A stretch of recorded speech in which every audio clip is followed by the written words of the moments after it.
We absolutely could. I think it would be a sensation. Mandy will be the odd one out. They'll be like, why is she so normal? Don't forget the bronze paralyzed by Jolly Ranchers. Okay. All right. I think as Betty's getting the agenda up and going, we will call to order our February 9th, 2023 library board meeting agenda. We'll do quick attendance. Larry? Yo, here. Thank you. Here. Thank you. Tony? Here. Alana? Here. Mandy? Here. And I'm here. We are all here. Thank you for being here tonight. We will look at first the consent agenda, so approving both the minutes from January and approval of financial reports. Move to approve. Second. We have a motion and a second. All those in favor say aye. Aye. Any opposed, same sign. Consent agenda passes. So next we will move to, sorry, I forgot. We also need approval of the order of the agenda. Move to approve. Second. We have a motion and a second for the order of the agenda. All those in favor say aye. Aye. Any opposed? Same sign? Okay. Order of agenda passes, so then we will move to the agenda. We have new business, so we have an updated request for reconsideration form is presented. And it is not an action item. It is an information item. Correct? Yes, it is your choice, though. You can vote on it if you'd like. Okay. But it is not required. You've already approved the policy. This is just going to be attached to the end of the collection development policy that was presented in 2022 to you all. I don't think you're being picked up or you're Yeah. close enough. It's being attached. Being attached to the what? To the collection development policy that was presented in 2022 and approved. Okay. Thank you for your recommendation to review the schools policy. We did pull and use that to update ours. We wanted to keep it to a single page, so that way for storing and passing purposes. We also considered if there were organizations that were wanting to request reconsideration on behalf of the organization. So we included that information as well. And we thought that we did a good job of evaluating what types of questions would get to the heart of the matter and be able to address it as a staff going forward. If you have any questions about it, more than happy to answer. I thought it looked great. I think you guys did good work on it. Thank you for doing so. Thank you. What were any major changes that you made to it? We incorporated and redefined the questioning to make it more neutral instead of assumptive in the delivery of it. And also we incorporated more staff verification, so the bottom has the staff initials of who is received by as well as who is the one who responds to. So that way it's all documented. And again, we incorporated the organizations and we reset it to be also in line with our other formatting of our other documents. Great. I would concur. I think it looks like a really great document. Thank you for working on it. Thank you. Are there other comments and questions? No. All right, hearing none. Did you have anything else you wanted to say about it, Betty? Sorry. This was majority staff effort, and staff reviewed it and were the ones who came with the ideas of how to update it and improve it. So I just want to give credit where credit is due, and Ellen is the one who does the formatting and marketing, making it look as beautiful as it does. So I want to give her credit as well. Okay. I just hope we see few to none of these. Yes. Yes. I agree. Yes. Well, it looks great, and thank you for the work on that. Thank you. We will move to director's report. All righty, and I'll come on up front.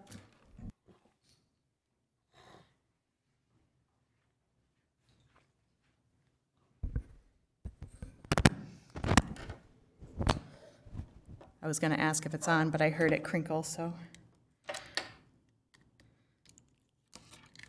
Good evening, board. I just want to see if this will work. If it's not going to pick it up. There we go.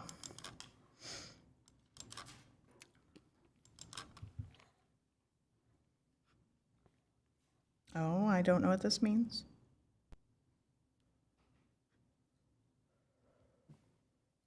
All right, PowerPoint is giving us some issues, so I'll just go the agenda route. All right. Sorry about that noise. I don't want to.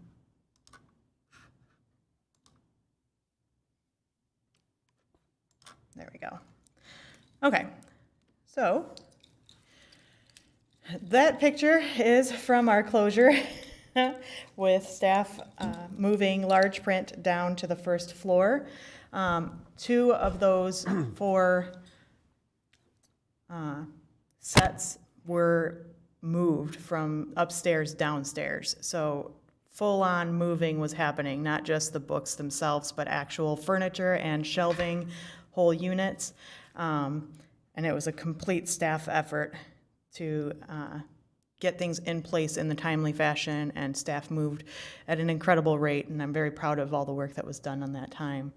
As you can see, this stuff is pulled directly from our feedback that we receive from all staff throughout the building, as well as online, and we've only had 3 negatives commentary about it, and it is not about the shifting itself, it is about the de-genreification of the library. So what that means is that we interfiled sci-fi, mystery, and westerns into fiction. So they are, if you're looking for just one author, you're going to find their complete works that we have available in one spot.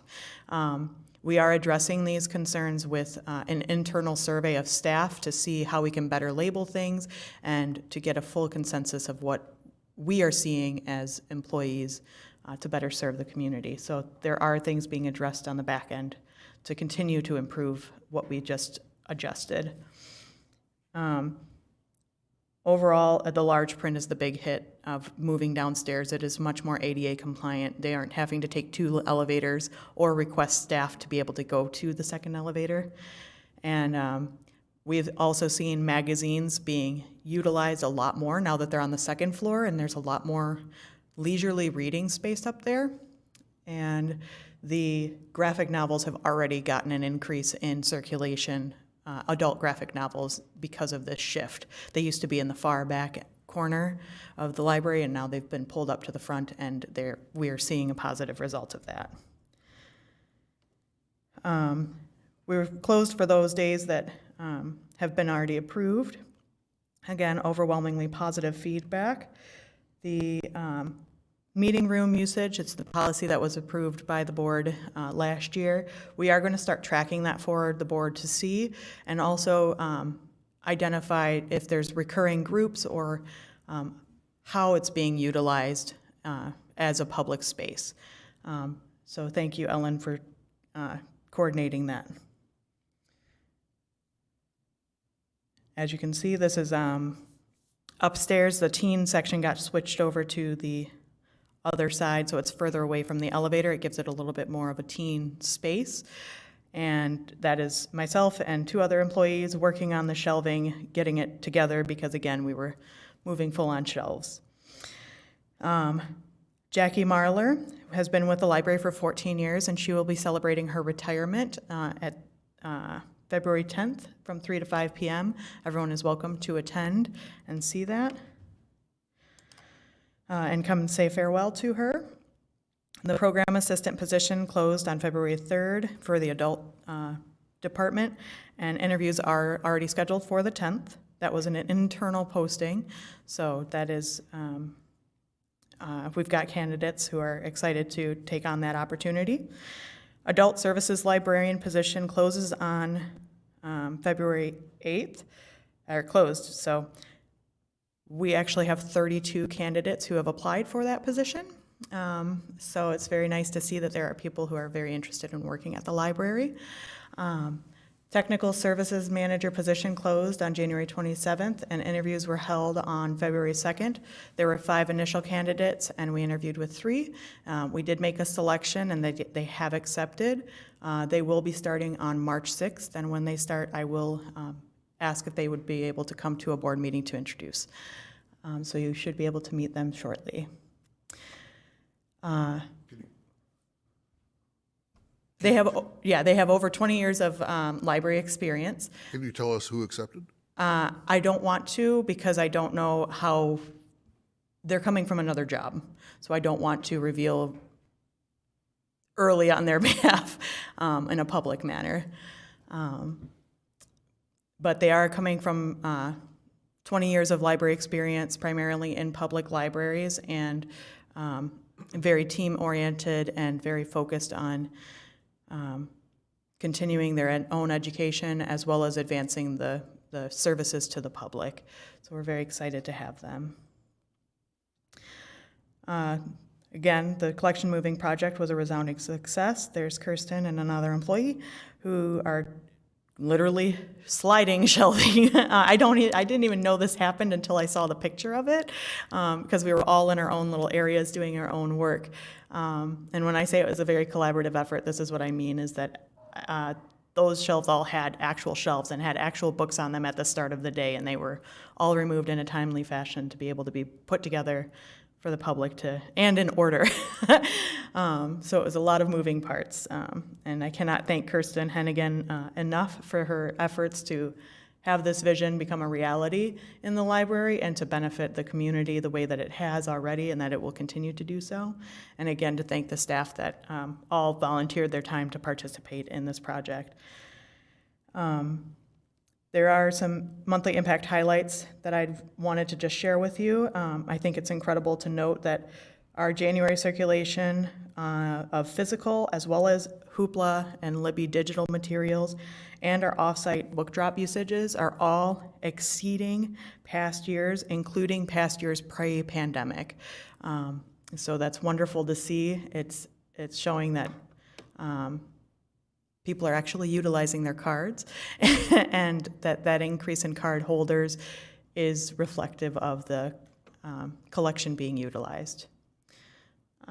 Financials, we have used 6% of our budget in January, and so we're doing just fine in that regard. Program and outreach for January for youth was very well received. What you see a picture of here is the drive-in. I wanted to say dine-in. They are not dining. They're dining on popcorn. But for the Paw Patrol movie, the kids got to put together boxes to create a movie vehicle for themselves. They got to decorate it. And as you can see, there was even a Batmobile available. And so a lot of creativity, and the reward was the Paw Patrol movie, which was well received by the families who participated. If you have been by the POW MIA Plaza, you will have seen that there is a story walk up. That is the library's contribution to that display.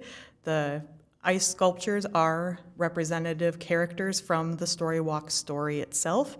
So I want to thank the youth services team for taking the time to have that creation come to life and partner with the city in the way that they did to make that available to the community.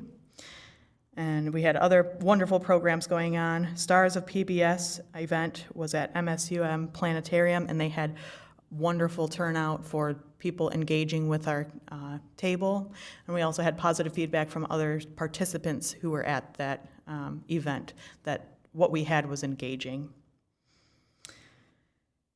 This is a picture in case you have not been to the POW MIA Plaza. That's what it looks like. So the adult outreach, this is what's coming in February.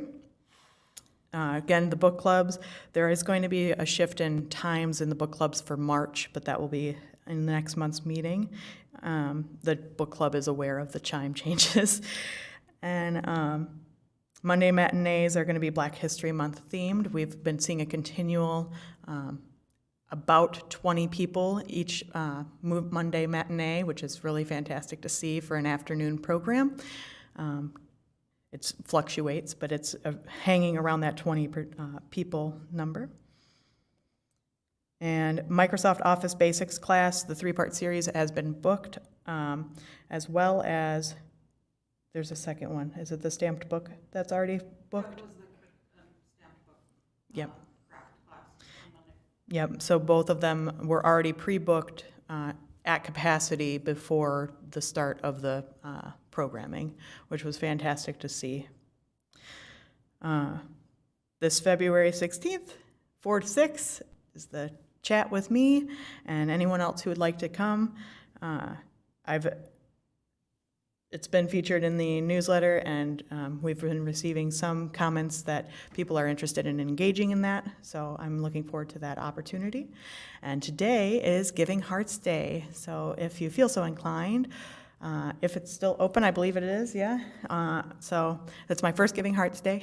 The Friends have been doing a phenomenal job with getting the word out there that they're participating in this. Right now, we are also accepting donations for the Friends book sale that's happening in March. That goes from February 1st through the 28th, that we will be accepting books, lightly used, games that are hopefully educational, but board games, puzzles, and the like. So tell your friends, tell your neighbors that we are welcome to take in those offerings and provide them to the Friends for their book sale coming up. And if you have any questions for me, I'm happy to answer.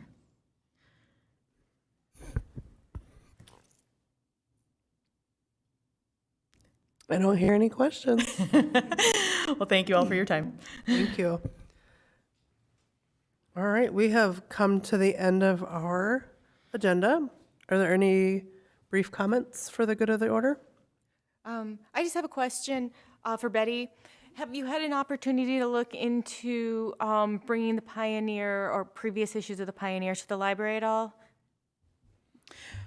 We actually just discussed this at our department meeting for our internal departments, and especially with the shifting that had occurred, we wouldn't be able to bring back issues, because when we signed the contract for NDSU,